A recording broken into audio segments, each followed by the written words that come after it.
Tęsim toliau. Aš nežinau, žinot, nežinot, matomai nefilmavau. Sunkvežimį remontuojam, sunkvežimius. Remontuojam savo techniką, nes kėbulo dugnai biški tokie susiraitė, biški negražus pasidarė, kur skylės nuvėjo. Tai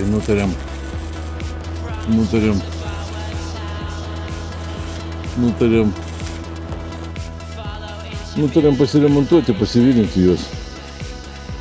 Kreipėmės į servizą.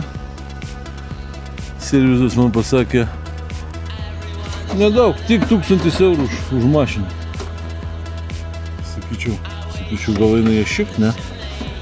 Sakau, gal eina jie laukais su tokiam kainom.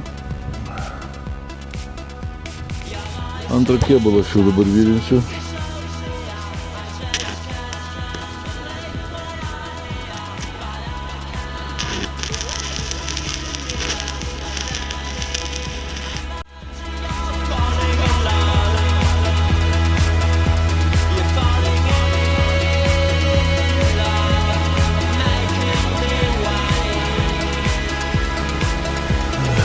Kažkaip su elektrodais ant storo metalo geriau judinti. O, iš karto biškį prasmirdina man. Biškį susimažina šitą srovę.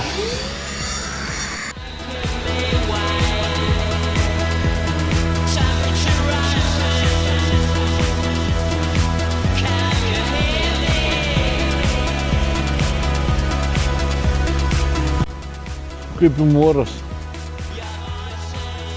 Jopšiek materialis, ne? Pavasaris. Geras.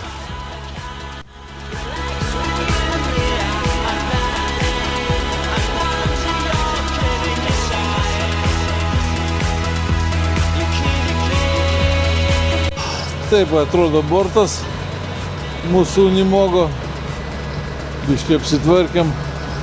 Oras labai prastas, galvojam biškai pasidažysim, pasigruntuosim, bet kai toks oras šūda, ką ten pasidarysim. Nu, dar norim jau parduoti šitą mašinėlę, bet dirba gera, nieks čia nelūžta. Variklį susitvarkėm, kranas puikiai veikia. Viskas, razdatkės dirba, dėžės dirba, viskas puiku.